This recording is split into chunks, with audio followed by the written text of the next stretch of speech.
Muy buenas noches, es un gusto tremendo darle la bienvenida a todos ustedes que nos encontremos precisamente en este su espacio de entrevistas 8 en punto. Esta noche vamos a hablar sobre temas como la admisión de la demanda en contra de la ley de amnistía por parte de la Sala de lo Constitucional de la Corte Suprema de Justicia. Vamos a estar hablando sobre las implicaciones del cierre de tutela legal del arzobispado.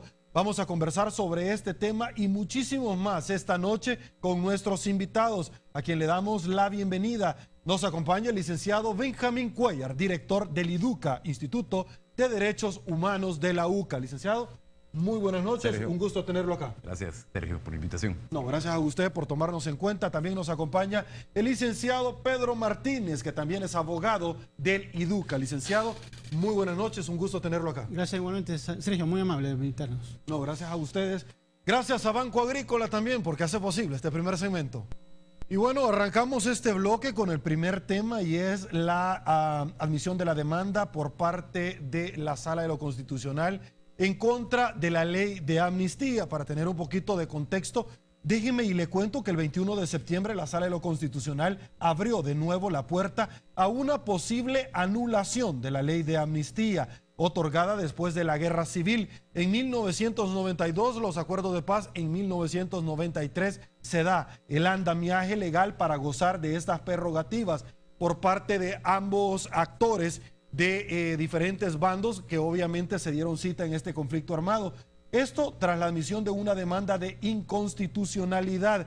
Nos acompañan esta noche dos de los tres demandantes porque también se suscribe la licenciada Irma Girola. Arranco con usted, licenciado Cuellar, para conocer un poquito que por qué esta demanda. Algunos amigos televidentes en las diferentes redes sociales nos preguntan por qué esta demanda y por qué en este momento se está dando la admisión de esta. Por favor. Esto tiene relación con esa parte de la pregunta, ¿por qué en este momento? ¿Verdad? Tiene relación, supongo yo, con el hecho de señalarnos como que le hemos presentado con dedicatoria en un momento preelectoral. Bueno, ahora ya empezó la campaña, pero la campaña empezaron a nombrar candidatos desde junio del año pasado. Miren, la respuesta yo creo que más objetiva y más lógica al respecto es que la primera demanda que mi persona firmó, ¿verdad?, sobre la inconstitucionalidad de esa ley de amnistía fue hace 20 años, en 1993. Ni me imaginaba quiénes iban a ir de candidatos a la presidencia como para dedicarles esto. Incluso se dice que es con dedicatoria especial para Salvador Sánchez Serén. Yo incluso hasta hace poco no me imaginaba que iba a ser candidato él, ¿verdad?, mucho menos hace 20 años. Entonces yo creo que, y además la demanda la pusimos el 20 de marzo de este año. O sea, hace, ¿qué? Marzo, abril, mayo, junio, julio, agosto, septiembre, 6 meses, hace medio año. El problema es que en este país, ¿cuándo no se está en campaña electoral? O sea, no hay un momento en que no se esté en campaña electoral. Además de que son seguidas las elecciones. 2014-2015. Viene la otra el 2015, había que esperar entonces hasta después del 2016, después del 2015 las elecciones. Pero ahí empieza a arrancar la otra campaña, ¿verdad? Ya empiezan a mencionarse precandidatos a la presidencia. O sea que nunca se puede, va a tener oportunidad en este país, por razones políticas, la verdad y la justicia para las víctimas. Okay. Entonces yo creo que eso responde a nuestro interés, a develar nuestro interés. Y nuestro interés es que funcionen las instituciones. La amnistía, aparte de otros efectos nefastos, ¿verdad?, negativos que ha tenido sobre la convivencia durante la posguerra, los más de 20 años que van de posguerra, también atrofia el funcionamiento de las instituciones, no permite que las instituciones funcionen, y eso es dañino para el país también. O sea, al proteger a cierto grupo privilegiado, por razones políticas, por las razones que sean, o de poder económico, militar o lo que sea, se está impidiendo que las instituciones funcionen y dañando a la mayoría de la población.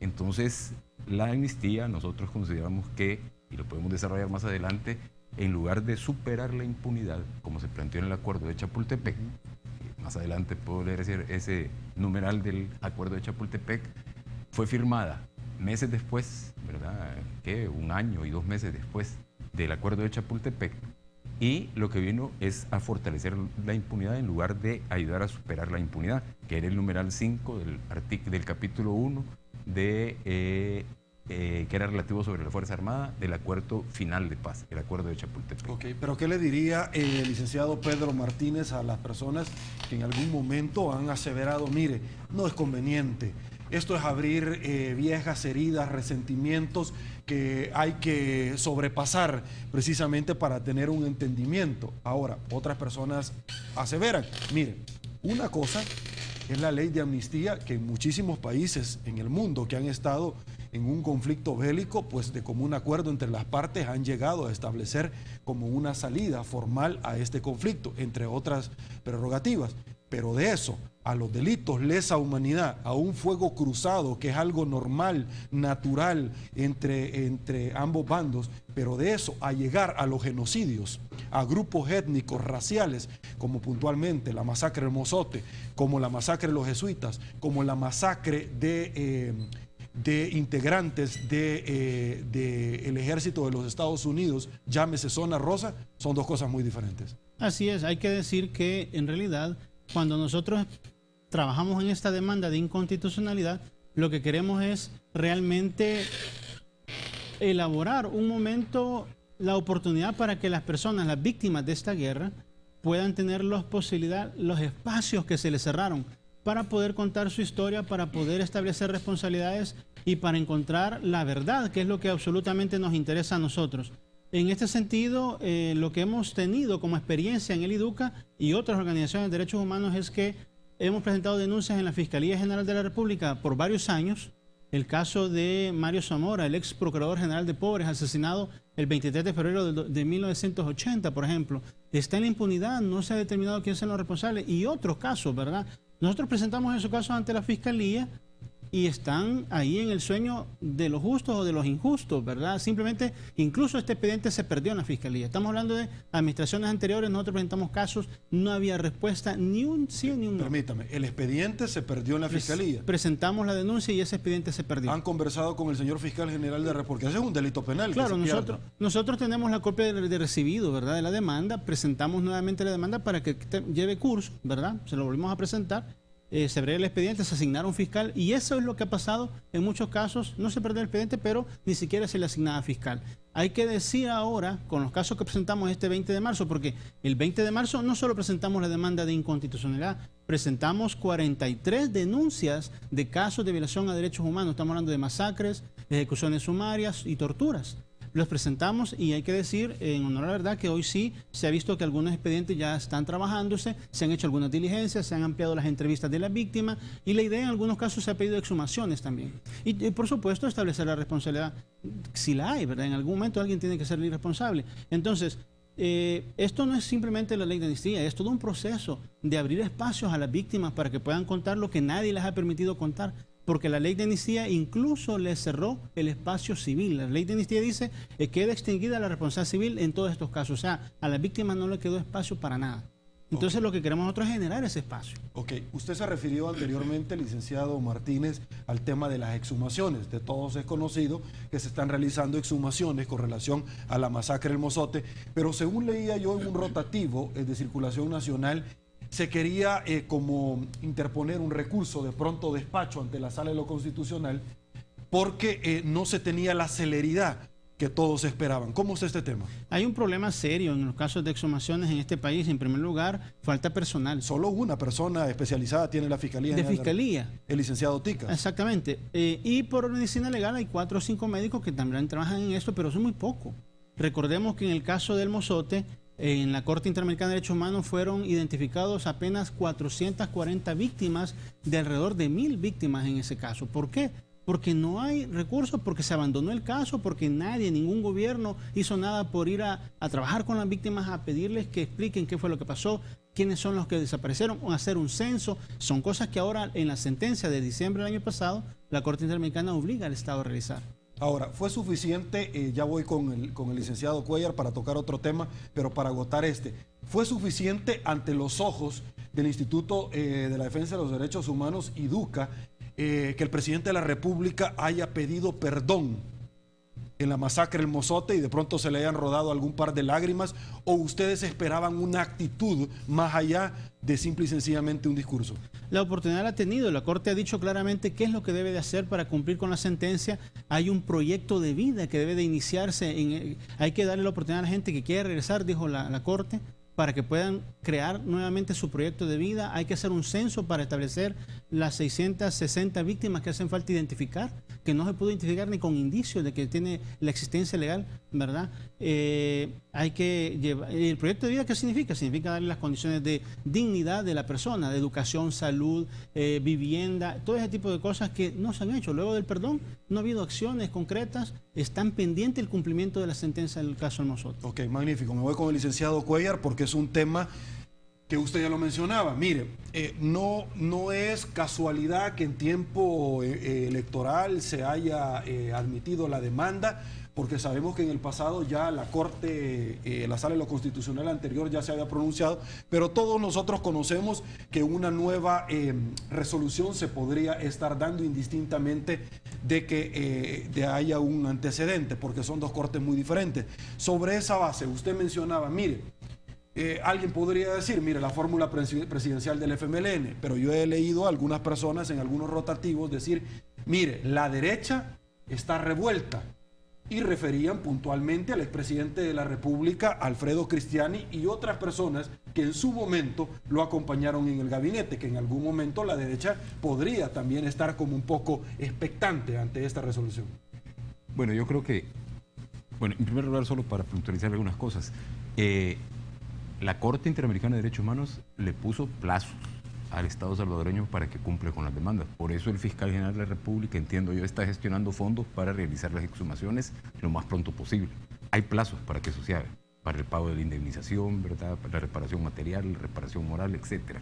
Entonces, el Mauricio Funes, el 16 de enero de este año, este año fue en el año pasado, del 2012, correcto, del 2012, cuando fue el acto, este año no hubo acto así con presidente ni nada.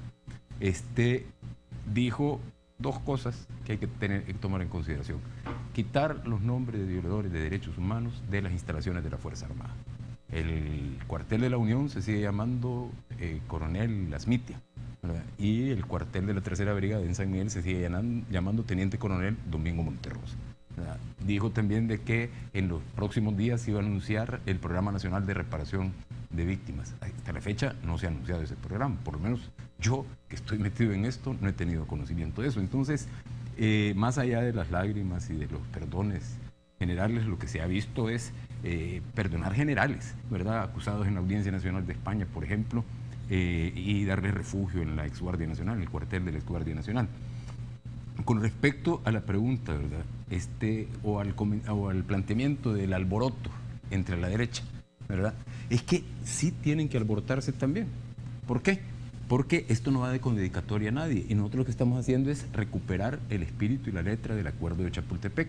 Voy a leer ahora, es pertinente leer ese numeral 5 del que hablaba yo, que lo firmaron Ana Guadalupe Martínez, Shafiq Handal, Joaquín Villalobos, no me acuerdo quién es más del FMLN, creo que Leonel Sánchez Serén también, el general Vargas, que anda hablando, ¿verdad?, Óscar Santamaría, etc. Ellos firmaron esto el 16 de enero de 1992. Dice, numeral 5, superación de la impunidad, capítulo 1, Fuerza Armada. Se reconoce la necesidad de esclarecer y superar todo señalamiento de impunidad de oficiales de la Fuerza Armada, especialmente en casos donde esté comprometido el respeto de los derechos humanos. A tal fin, las partes remiten la consideración y resolución de este punto a la Comisión de la Verdad. Todo ello, y esta es la parte importante, todo ello sin perjuicio del principio que las partes igualmente reconocen de que hechos de esta naturaleza, independientemente del sector al que pertenezcan sus autores, deben ser objeto de la acción ejemplarizante de los tribunales de justicia, ¿verdad?, a fin de que se aplique a quienes resulten responsables las sanciones contempladas por la ley. O sea, que no me digan algunos de los firmantes de este acuerdo que no se hubiera cedido la guerra si no se aprobaba la amnistía. Si esto se aprobó el 16 de enero, la amnistía se aprobó de 1992 y la amnistía se aprobó el 20 de marzo de 1993, ya tenía más de un año de haber terminado la guerra. y la guerra se tenía que terminar. No habían condiciones ni internas ni internacionales para que esta guerra siguiera. Eso es falso, como lo de las heridas abiertas, que las tienen las víctimas, y las tiene la sociedad, y la tiene una gran herida la sociedad salvadoreña, ¿verdad? Y todos esos argumentos que van a haber una avalancha de demandas, no, si es que la gente no conoce a las víctimas de eso que ocurrió en este país. Las víctimas lo que más irradian es ternura, ¿verdad? Generosidad, y no tienen ni deseo de venganza ni odio en su corazón, ¿verdad? Lo que quieren es conocer la verdad, saber dónde están sus desaparecidos. Pero también hay que considerar, y esto lo podemos ampliar, que el haber fortalecido la impunidad, ¿verdad?, ha generado miles y miles de víctimas después de la guerra. Magnífico. Hacemos nuestra primera pausa comercial en 8 en punto. Volvemos con más. Muchísimas gracias. Sabíamos que iba a estar muy pendiente, don Benjamín. Terminamos esta idea con una pregunta que llamaba muchísimo la atención. El padre Tojeira, un académico de altura que nos acompaña todos los jueves acá, en su momento abordamos este tema y yo planteaba un caso y él lo reafirmaba como un perdón y olvido en algún momento. Y es el caso que en aquel entonces sí se procesaron a dos personas. El teniente Yussi René Mendoza y Guillermo Alfredo Benavides. En su momento fueron condenados, pero entró en vigencia la ley en comento, es decir, la ley de amnistía, y esta ley los acuerpó. Es decir, la ley esta, según mi entender, porque la he leído, no tenía carácter retroactivo, pero al final fue ponderado por esto. Y el padre mencionaba, mire, nosotros ni dijimos nada porque sabíamos que ciertamente ellos no eran las personas intelectuales. Deseábamos saber en alguna medida quiénes habían participado, pero precisamente para eso surtió la resolución para que nosotros los perdonáramos. Mire, los que fueron condenados y que guardaron prisión fueron el coronel Guillermo Alfredo Benavides Moreno y Yussi René Mendoza, ¿verdad?, el teniente. En realidad el coronel Benavides lo que fue el mensajero, ¿verdad?, el intermediario, el que llevó la orden del Estado Mayor de la Fuerza Armada, según lo plantea la Comisión de la Verdad y otras investigaciones que se han hecho, y declaraciones en la Comisión de la Verdad también, que no han sido públicas porque los archivos están embargados en Nueva York, en la sede de Naciones Unidas. Y de eso quiero que hablemos en algún momento, relacionado con los archivos de tutela legal del arzobispado. Y el teniente Mendoza, ¿verdad?, fue de casualidad a la UCA. Benavides no fue a la UCA, solo transmitió la orden. Mendoza fue porque uno no quiso ir, alegaron la antigüedad, ¿verdad?, etcétera, etcétera, y le tocó a Mendoza ir. Pero Mendoza iba como una especie de observador, ¿verdad? O sea, Mendoza no participó. Quienes confesaron en sus declaraciones extrajudiciales qué habían hecho, a quién habían matado, ¿verdad?, hasta que se habían tomado unas cervezas después y que fingieron un enfrentamiento, esos salieron libres, ¿verdad? Esos fueron sobreseídos por el jurado, fueron declarados inocentes por el jurado. Bueno, entonces lo que nosotros planteábamos en aquella época, antes de la ley de amnistía, era precisamente sobre estas razones que estoy exponiendo ahora, que se indultara, ¿verdad?, antes de que se decretara la amnistía. ¿Cuál fue la respuesta del presidente de la Asamblea Legislativa en aquel entonces? ¿Quién era? Era, creo que Roberto Angulo, ¿verdad? Ahora de Gana, ¿será? Sí, del PCN, en este movimiento de unidad creo que debe andar, no sé. Pero Roberto Angulo, la respuesta fue que nosotros lo que estábamos queriendo hacer era un acto político, ¿verdad? Y lo que estábamos pidiendo era el indulto, no por perdón y olvido, pero sí por perdón, porque olvidar no se puede, pero sí para perdonar, sabiendo de que estos eran piezas prescindibles, ¿verdad?, de la masacre, en la masacre. ¿Por qué? Porque la Fuerza Armada tenía en ese entonces alrededor, sumando cuerpos de seguridad y miembros de las ramas de la Fuerza Armada, ¿verdad?, tenía alrededor de 80,000 miembros. O sea, a la UCA entraron 60, alrededor de 60. Esos 60 iban con la orden de matar a un sacerdote pacifista que abogaba por el diálogo para terminar con la guerra, desarmado, sin dejar testigos. Y entre los testigos mataron a una mujer y a su hija de 15 años. O sea, ahí pudo haber entrado el cuerpo de agentes metropolitanos, ¿verdad?, porque eran sacerdotes que no iban a ofrecer resistencia. O sea, esos 60 que entraron ahí pudieron haber sido esos u otros, ¿verdad? Pero los que dieron la orden, que es lo que a nosotros nos interesa, los que encubrieron, ¿verdad? Los que armaron después todo el encubrimiento, esos son los principales y con esos hay que actuar de manera ejemplarizante como lo planteaba el acuerdo de Chapultepec en el numeral que ya leí. Yo recuerdo que en aquel entonces, ya que se está refiriendo usted muy particularmente al caso de los jesuitas, se comentó que había sobrevivido un testigo, pero que ella de la masacre, una persona que había estado íntimamente relacionado con el servicio doméstico, pero que ella había sido trasladado por protección hacia los Estados Unidos. ¿Qué fue de eso? Sí, ella, Lucía Barrera, el nombre de ella, con su esposa fueron trasladados a Estados Unidos y se quedaron a vivir fuera del país porque incluso la Comisión de Investigación de Hechos Delictivos, ¿verdad? De la Policía Nacional envió personal a los interrogatorios en Estados Unidos y la amenazaron a ella y al esposo. O sea, ella tuvo que quedarse fuera allá, pero ella vio y fue testigo de cómo entraron a la universidad, quién incluso les abrió la puerta porque se estaban saltando la cerca, se dio cuenta que eran efectivos de la Fuerza Armada por su uniforme, por las voces de mando, por todo lo que comentaban entre ellos, porque ella estaba durmiendo pegado al lugar. Ahora, luego de tantos años, el licenciado Cuéllar, ¿a qué le atribuiría usted el móvil de terminar con la vida de los jesuitas?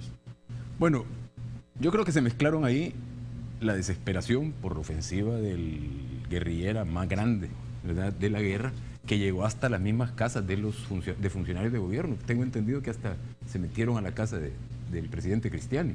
Y también a la ubicación que hacían por los medios y la derecha ideologizada de que Yacuría era el cerebro del FMLN. Bueno, entonces había que pegarle al cerebro, a las cabezas. Ok, licenciado Martínez, comparto con usted y los amigos televidentes parte del articulado que la Constitución de la República ya establece con relación a los tratados. Esto lo traigo a colación precisamente porque hay una sentencia de la Corte Interamericana de Justicia que influyó para que se presentaran al final este recurso. Los tratados internacionales celebrados por El Salvador y obviamente ratificados más adelante por el proceso de formación de ley por la Asamblea Legislativa constituyen ley de la República. La ley no podrá modificar o derogar lo acordado en un tratado vigente. Para El Salvador, el artículo 154, no se podrán ratificar los tratados en que se restrinjan o afecten de alguna manera las disposiciones constitucionales. Esta pregunta se la hago sobre la base porque en algún momento alguien dice, ¿qué podríamos esperar con relación a la resolución de la Sala de lo Constitucional? Los delitos lesa humanidad no prescriben, tampoco pueden ser objetos de una amnistía. Así es, y hay que tener claro que en 1979, antes de la Constitución nuestra de 1983, ya El Salvador se había obligado con la ratificación de varios tratados, la Convención Americana de Derechos Humanos, los pactos adicionales a los convenios de Ginebra, que son bien importantes, especialmente el segundo, en su artículo 4, establece que claramente no podrán amnistiarse delitos de lesa humanidad. ¿Cuáles son los delitos de lesa humanidad? Ejecuciones sumarias, torturas, masacres, desapariciones forzadas, esos delitos. Entonces, para cuando ese artículo 144, inciso segundo, que es fundamental en este argumento, fue en 1984 cuando se estableció en la Constitución, era por esa razón, porque ya habían obligaciones internacionales que El Salvador había ratificado. Por lo tanto, el artículo está bien hecho. Lo que no han hecho bien es lo demás, que lo han violentado estableciendo la amnistía que prohíbe ya los tratados internacionales. Magnífico. Licenciado, conocimos nosotros hace poco una moción que se tenía por parte de la Audiencia Nacional de España por medio del juez Eloy Martínez, en el cual había pedido la extradición de ciertos integrantes del ente castrense. En aquel entonces vimos cómo se le dio resguardo a estas personas. Yo a título personal he buscado el resguardo y no lo encuentro, esa figura, número uno. Número dos, en algún momento se cambió completamente porque se tenía planteado que una difusión roja era equiparable a una detención. De hecho, una semana antes se habían detenido a unas personas narcotraficantes en este país que fueron llevadas a Guatemala. Se cambió dramáticamente. Ahora, lo que unas personas preguntan ahora, la Corte dijo que una difusión roja ya no es igual a una detención. Quiere decir que en nuestro país podrían dar el narcotraficante más grande del mundo, pero no lo podrían detener. Es lastimoso esa interpretación que se ha hecho porque genera peligro para la seguridad no solo del país, sino que estamos hablando de la cooperación entre varios países para poder combatir la delincuencia. Es realmente peligroso eso. Ok, me voy con el licenciado Benjamín Cuellar porque siempre en este tema, el coronel inocente Orlando Montano fue condenado en los Estados Unidos por un delito que está íntimamente relacionado al tema migratorio, que en aquel entonces mintió bajo juramento determinando que él nunca había sido parte de las filas.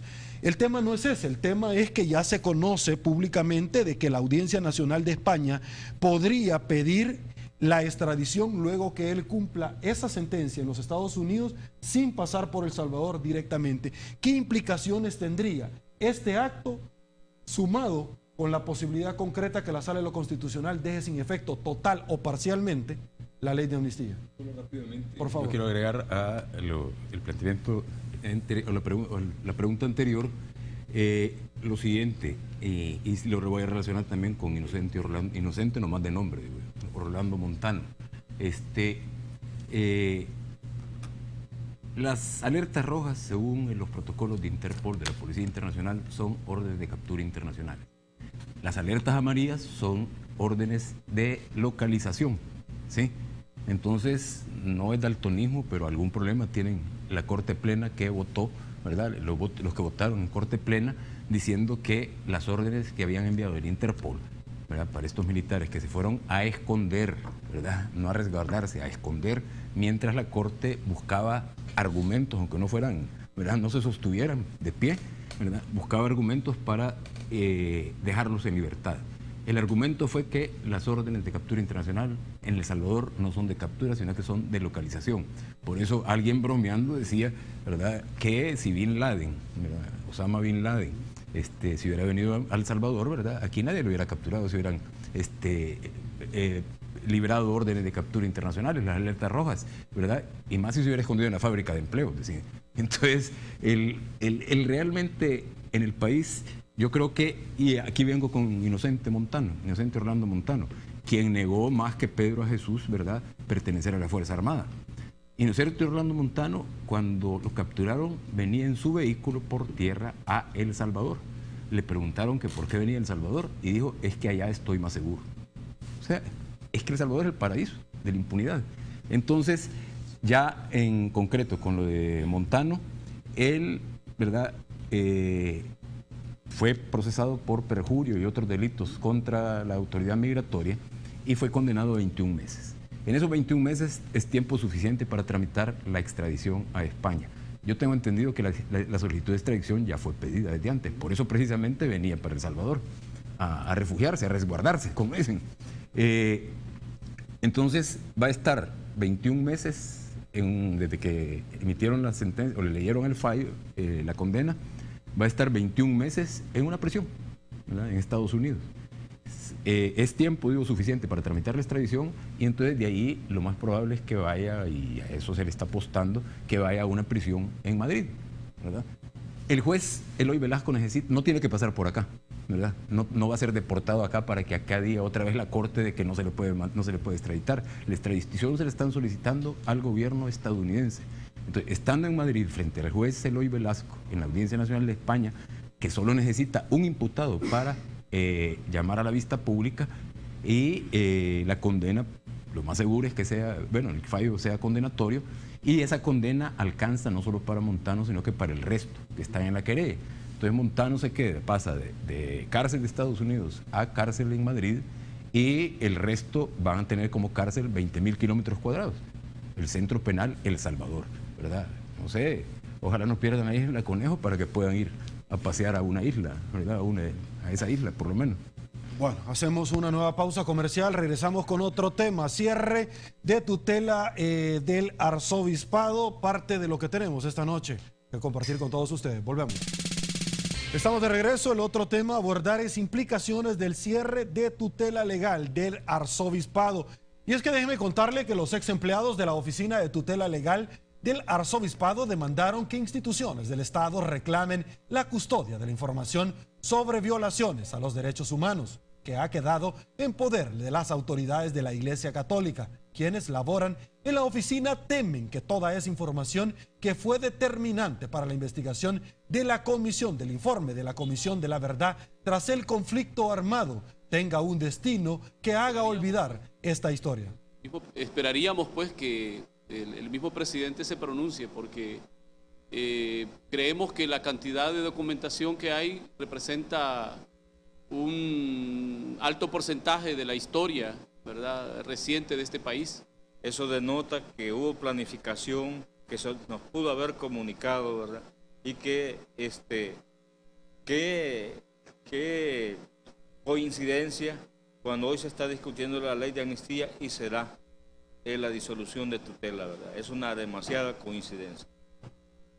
Las oficinas de tutela legal estaban ubicadas en el Arzobispado de San Salvador, donde el acceso es limitado debido a las protestas de organismos de derechos humanos que han denunciado el despido y cierre de la misma. Licenciado Pedro Martínez, arranco con usted bajo una pregunta que surge precisamente de los amigos televidentes, y es ¿cómo afecta en medio de todo esto el cierre de tutela legal?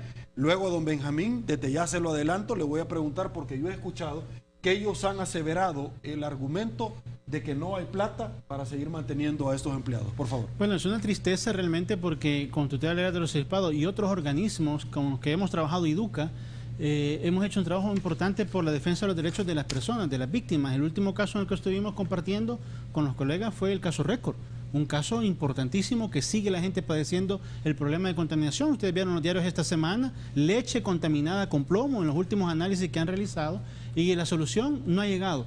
Entonces, es un organismo con el que hemos trabajado en muchos años de trabajo a favor de las víctimas, y por eso es una lástima, realmente no entendemos. Ojalá que haya una explicación clara al pueblo salvadoreño que la merece. Ok. Don Benjamín, no hay plata, parte de los argumentos que yo he escuchado por parte de las autoridades para ya no darle seguimiento a este tema. Si despidieron a todo el personal, ahí me imagino que hay personal administrativo. Y el mismo director tiene que tener conocimiento si hay o no dinero. Yo, como no tengo la información, no me puedo pronunciar al respecto, pero Ovidio Mauricio, ¿verdad?, el director de tutela legal del Arzobispado, hasta el día de ayer podría dar alguna información al respecto, pero yo no escuché que mencionara eso. Aquí lo preocupante de las consecuencias, ¿verdad?, es primero el tema del legado que representaba tutela legal del Arzobispado. O sea, Segundo Montes fundó el Socorro Jurídico Cristiano. El Socorro Jurídico Cristiano en 1977, Monseñor Romero lo llevó al Arzobispado. Es como el hijo mayor, el hermano mayor de tutela legal del Arzobispado. Tutela legal del Arzobispado nace en 1982, ya bajo la administración de Monseñor Rivera y Damas. Es el legado de Romero, entonces también el legado de Rivera y Damas, y el legado de María Julia Hernández. Eso es una primera opinión al respecto en cuanto a las consecuencias. El tema de la documentación es importante. Hay que considerar que la documentación que tiene la Comisión de la Verdad, ¿verdad?, archivada en Nueva York, como ya lo mencionaba, en el caso de Guatemala, tiene reserva hasta el año 2050, según el acuerdo con Naciones Unidas. Eso no es público, bueno, casi no es público. Y en el caso salvadoreño tiene reserva indefinida, ¿verdad? O sea, entonces, ¿de qué se agarra la gente, las víctimas y la historia que le vamos a trasladar a estas o a futuras generaciones que no vivieron toda esa tragedia, toda esa barbarie? Okay. Don Benjamín, pero preguntarle, ¿qué implicaciones traería hoy por hoy esta acción con relación a todo el andamiaje, entiéndase, la admisión de la demanda de inconstitucionalidad de la ley de amnistía? ¿Cómo debemos de interpretar esto? Yo no, como digo, no sé cuál es el fondo, el trasfondo de él, y que está a la base de la decisión que se ha tomado, ¿verdad? Ahora salen con la cuestión del dinero, ellos alegan que tiene relación, o sospechan de que tiene relación con lo de la amnistía. Yo creo que si es esto último, no no se lograría mucho, creo que es demasiado costo cerrar tutela legal por eso, porque hay otras instituciones con archivos también, con documentación, están las víctimas, están testimonios de gente que presenció atrocidades, ¿verdad? Hay documentación desclasificada de Estados Unidos, se pueden requerir los archivos de la Comisión de la Verdad que están en Nueva York. O sea, si fue por eso, yo creo que con eso no se detendría el avance de la verdad y la justicia y la reparación para las víctimas. En dado caso, la Sala de lo Constitucional declara inconstitucional y nula la ley de amnistía.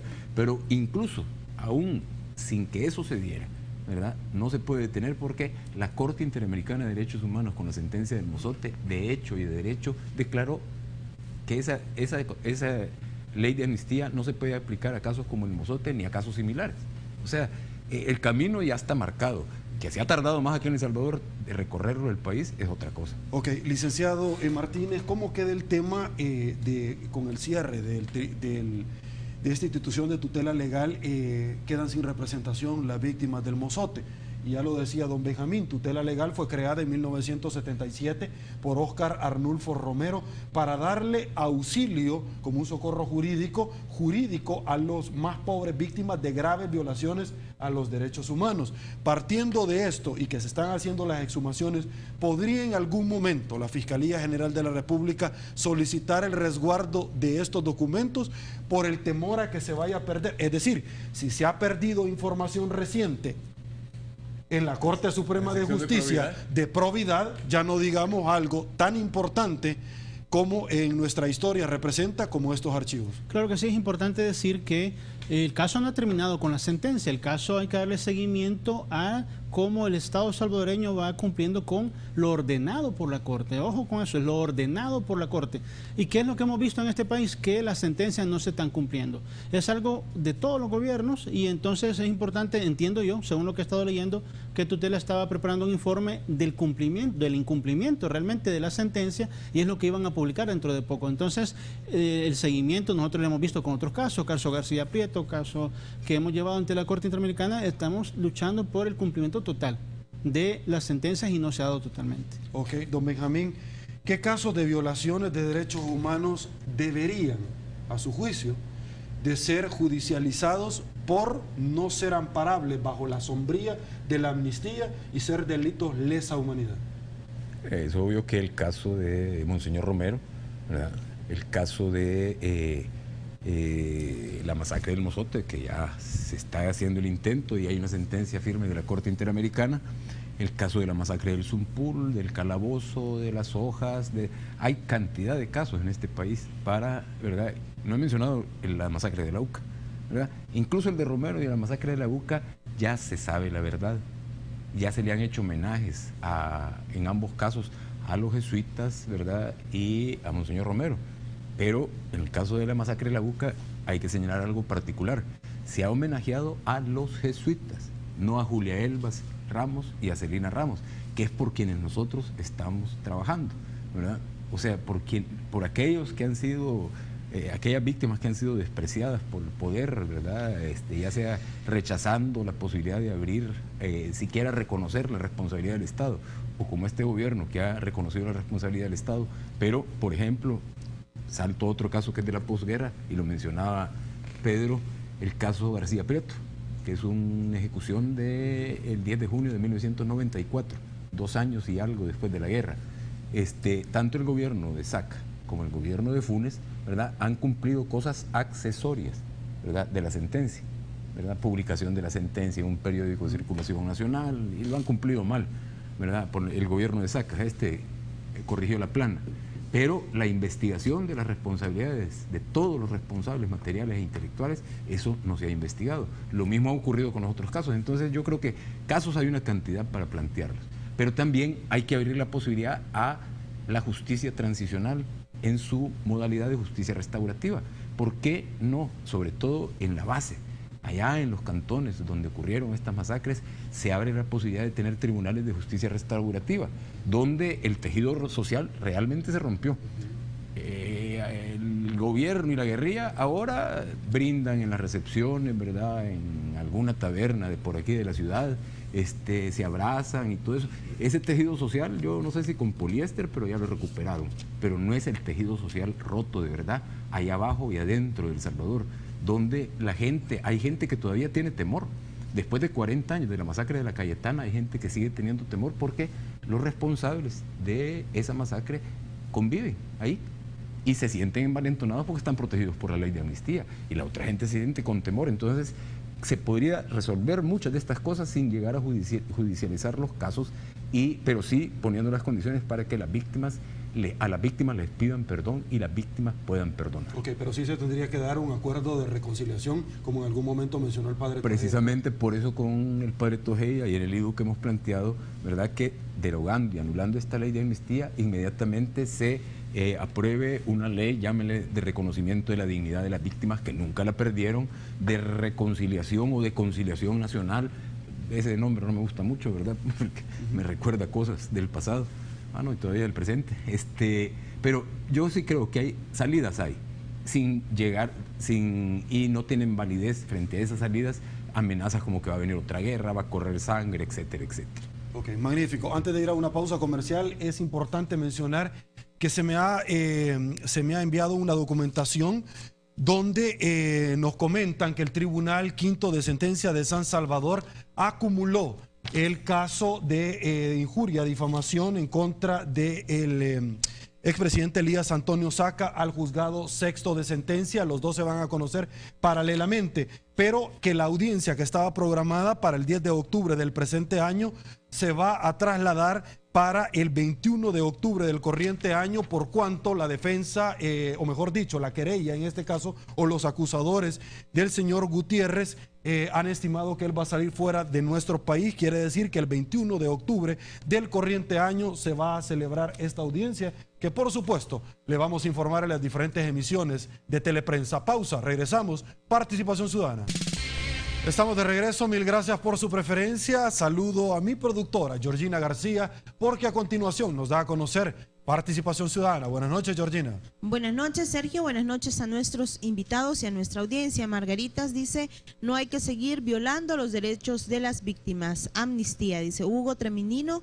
Dice que tenemos un cura que es algo descuidado. Walter, ¿se puede solicitar alguna acción para salvaguardar los documentos de tutela legal? Roxana Domínguez, en Zona Rosa no solo murieron militares de Estados Unidos, también murieron salvadoreños. Hay demandas contra todos los que secuestraron y fueron asesinados al principio de la guerra, pregunta Ninrod Benítez. Dice, podrían preguntar a los entrevistados qué tipo de conducta presenta el monseñor cerrando tutela legal y por qué tanta insistencia en no querer develar los nombres de los actores intelectuales. Dice, ¿no será que a los gobernantes de turno han sido prepotentes en la historia y no cumplen con los tratados internacionales? Juan Carlos Don Benjamín cree que hay razones para temer por lo que pueda venir con la ley de amnistía. Podría haber represalias. Lorena Ramos dice, solo buscan conocer la verdad, pero hay muchos que todavía no lo entienden y buscan evadir o encubrir el tema. Roberto Cantú dice, excelente que hayan cerrado esa oficina, ya que solo servía para fomentar el odio, como lo hizo Romero, dice, el que quieren santificar, dice él. También preguntamos en Facebook qué efectos causaría una sentencia de inconstitucionalidad de la ley de amnistía. Por acá Diego Medina dijo que un efecto que causaría sería una demanda contra Sánchez Serén durante la guerra, por lo que le obligaría a no participar en las elecciones presidenciales, así también contra Cristiani por la muerte de los jesuitas. Wilfredo Maldonado dice que en nada favorece, pues es cosa del pasado y el presente merece mayor atención. La deuda del Estado es demasiada que como las financieras, todo eso se tira a la pérdida, dice Carlos Escobar. Dice que cada generación vive un conflicto cada 50 años y hay uno y nunca salimos adelante. Williams Villalta dice que hay que hacer borrón y cuenta nueva.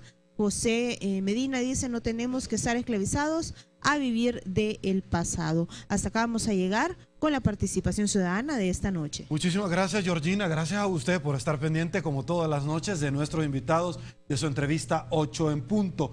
Licenciado, inicio con usted, obviamente conociendo sus expresiones, luego de conocer la participación ciudadana. Sí, yo creo que es importante decir que no hay que tener miedo, no hay que tener miedo en el sentido que lo que se está haciendo es abriendo espacios, que es lo que se han cerrado con la ley de amnistía. Nosotros lo que queremos es que la gente pueda perfectamente acudir a las instancias del Estado, tener una institucionalidad fuerte que le permita realmente ejercer sus derechos. Es que eso es lo que se ha impedido con esta ley. El acceso a la gente a la justicia y la verdad no es venganza, no es ningún tipo de otra situación. Lo que queremos es simplemente que la oportunidad de que se puedan esclarecer hechos, que la gente pueda recuperar a sus víctimas. En las exhumaciones hay gente que no sabe dónde están sus víctimas, hay más de 10.000 desaparecidos, y por lo tanto lo que estamos pretendiendo nosotros es eso, ¿verdad? Que las víctimas puedan ejercer los derechos, y nadie más que aquellas víctimas que han sufrido, que han tenido que pasar por este tipo de cosas, se pueden pronunciar y establecer realmente lo que ellos quieren. Nosotros que hemos tenido la oportunidad en el IDUCA de escuchar testimonios que por primera vez la gente los cuenta, nos damos cuenta que esto de las heridas no se han cerrado. Realmente la gente necesita ese espacio para poder contarlo, que la oigan, que la escuchen y por supuesto, si es posible, que le pidan perdón. Ok, don Benjamín, un amigo pregunta acá, ¿cuál es el costo, cuál ha sido el impacto que ha tenido la ley de amnistía en la sociedad salvadoreña? Yo creo que fortalecer la impunidad. Y las consecuencias son más de 100.000 víctimas mortales, entre mortales y desaparecidas, en la posguerra. O sea, la guerra ha seguido en su modalidad de guerra entre maras, guerra contra las maras y guerra de las maras contra la sociedad, guerra sucia de las maras contra la sociedad, con extorsiones, desapariciones, asesinatos, masacres, etcétera. O sea, el borrón y la cuenta nueva nos ha traído, ¿verdad? No nos ha traído ni borrón, ¿verdad? Porque sigue ahí latente el problema. Y la cuenta nueva es esa cuenta nueva que acabo de mencionar, de sangre, de dolor, de sufrimiento. Yo creo que es importante mencionar de que muchos se oponen porque siguen siendo actores políticos, económicos, sociales y militares en la actualidad, después de más de 20 años que terminaron el conflicto. Y quiero mencionar algo así rápidamente. En 1992, el IUDOP hizo una encuesta en la cual preguntó ¿qué piensa de una posible amnistía para los violadores de derechos humanos en El Salvador? En desacuerdo va contra la justicia el 47.5%. De acuerdo hay que dar oportunidad 31.1%. En el 2009, en la evaluación del año, ¿verdad?, preguntó, y ahí con esto termino, ¿está usted de acuerdo o en desacuerdo con que se investiguen los casos de graves violaciones a los derechos humanos que ocurrieron durante la guerra? La respuesta fueron, en desacuerdo 19.1%, de acuerdo 80.9%. Ahí está la respuesta de la gente. Okay. Y eso fue en el 2009. Roxana Domínguez, muchísimas gracias por su participación. Dice, en Zona Rosa no solamente murieron militares de los Estados Unidos, sino que también salvadoreños. Completamente de acuerdo. Sí, sí. Y el IDUCA está abierto a que si alguien, unas víctimas de esos, familiares de esas víctimas, pone la demanda en el IDUCA acompaña igual que lo ha hecho con otras víctimas. Ok, magnífico. Llegamos al final de la entrevista, 8 en punto. Don Benjamín Cuellar, es un gusto haberlo tenido acá. Gusto, Sergio. También licenciado Pedro Martínez, muchísimas gracias por habernos acompañado. Un placer estar acá, muy amable. El gusto ha sido nuestro. Amigos televidentes, muchísimas gracias por habernos sintonizado de principio a fin acá en 8 en punto. Quédese con todo lo bueno que tenemos a continuación que ofrecerle. Mi nombre es Sergio Méndez, hoy martes 1 de octubre del 2013. Así están las cosas en nuestro país. Pase muy buenas noches, será hasta el día de mañana y una vez más, que el Señor nos bendiga a todos.